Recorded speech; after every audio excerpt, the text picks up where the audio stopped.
So, keto. We have gone through part one, where we talked about eating less carbs, losing weight, and no one giving instructions. And what is a ketogenic or low carb, high protein diet anyway? And it's when you are spending most of your dietary needs met by fat and proteins, which doesn't help you long term, because what is the number one thing that people with blood sugar imbalances, metabolic syndrome, diabetes, hypoglycemia, which is my huge challenge, having spiking blood sugar and dropping and inflammation. Oh, it's painful. So what do we die from eventually? Heart disease, heart failure, cardiovascular, cholesterol plugging things up, inflammation causing more cholesterol, causing more things to plug up. Heart disease is the number one. And that's why the high protein diets that are promoted currently are just not sustainable, and they don't give you true energy. They don't clear your arteries. And there's more reasons why ketogenic long-term or short-term are not beneficial. And one of them we found was that it also causes you to lose muscle mass. So if we want to increase blood sugar control, we need more muscle to store excess blood sugar in and to utilize blood sugar. We actually lose weight faster when we have more muscle. Does that mean exercising is our choice? Does that give us 85% of our success? Actually, it only adds 14 to 15% more success when you exercise. What we put in our mouth has a huge effect on our success rates. And it's so challenging because we are in the land of plenty, and there is so much to choose from. And I will tell you, the salt and the sweet and the fat receptors on our tongue for satisfaction are just out of this world sometimes. But what really drives that a lot is emotional control. Do I need it or do I want it? And why do I want it? So we address that in our winners method all the time. Winners method for weight loss and for metabolic weight loss and for blood sugar control. It's just amazing. But the next thing I wanted to address, besides how ketogenic diets tend to make muscle disappear instead of the fat we want to disappear, is how does it affect our kidneys? Because we know now that if muscle is disappearing and our cholesterol then is going skyrocket, heart attacks, heart failure, all of that, yay. But how do we protect our kidneys? So let me get to that section. Even though diabetes and heart disease and ketogenic diets all go together, the other things that we start to lose are kidney function, and that's huge because dialysis is not your friend. You do not want to end up on dialysis. It is so energy draining, and it takes so much time. 3 hours at a time, 3 times a week for those who are really at end-stage disease. And it's really harder to control even at stage 3 kidney failure. And some of us have already begun having some kidney failure signs. Do you find that water is collecting in your body? A little bit sticking in your legs? A little bit sticking in your arms?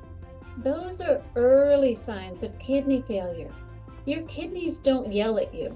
They don't, when you get a heart attack, you get this huge pain in your chest, and that pain just constricts like an elephant sitting on your chest. When you get a headache, the pain involved is crazy. But when your kidneys are having challenges, unless you have a stone, which totally blocks it, that gives you enough pain in your rib cage, on your mid back, that feels like you're just trying to birth a baby. It is so painful. It's a little higher than what normal birthing pains happen at, but that's a kidney stone, and that occurs because pH values are off in your body.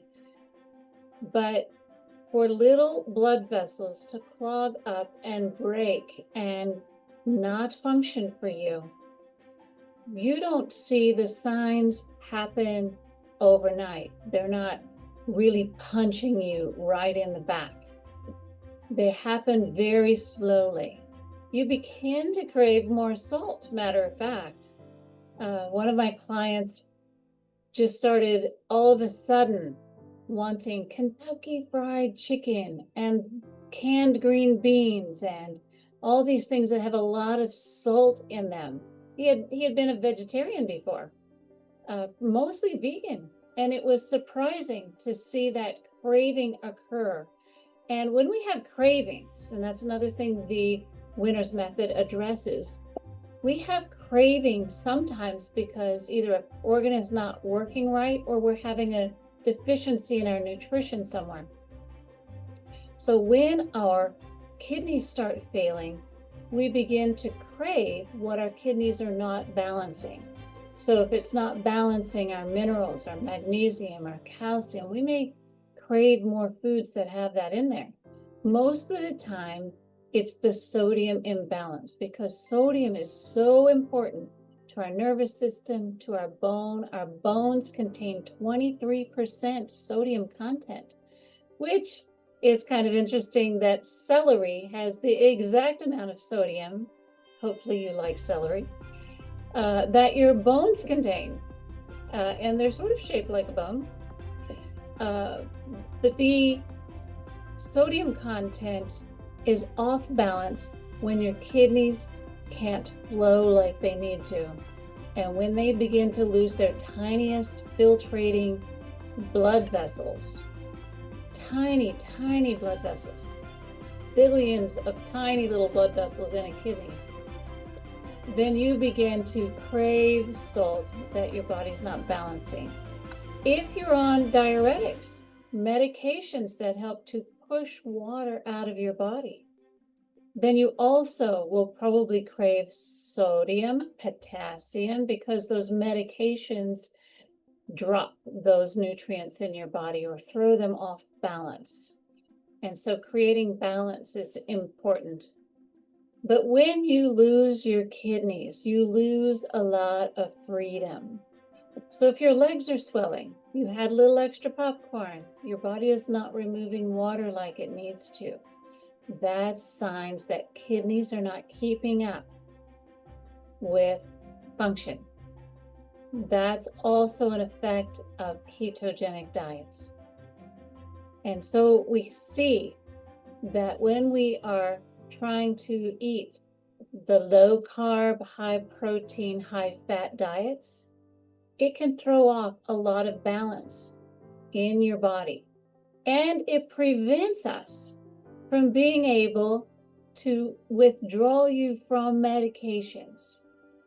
I know someone now with legs like baby elephants because they had a lifetime of ketogenic eating. And so their kidneys have failed, their heart has failed, and they are living because of medications, but they still have to watch dietary consumption because that makes things worse. High salt and high sugar. If you think about it, if salt causes retention of water, if you increase the sugar in your blood, it also causes retention of water in the blood, but your body then dehydrates trying to dilute all the things you've consumed that have high salt and high sugar, and your body can't release the water through the kidneys because it's too busy trying to keep you alive. Your body is fearfully and wonderfully made. It's a miracle that you're walking and talking. because you have such great capacity in your body that you didn't even know about that's protecting you and helping you to live. Rather than just live, why not thrive? Why not have more energy, more mental clarity, more ability, less pain in the joints, and just feel flexible and feel mobile and be able to continue driving because the little tiny blood vessels in your eyes still work and you can see clear and your kidneys work and your heart works and your liver works. How about that? Have a better, higher quality of life, better longevity.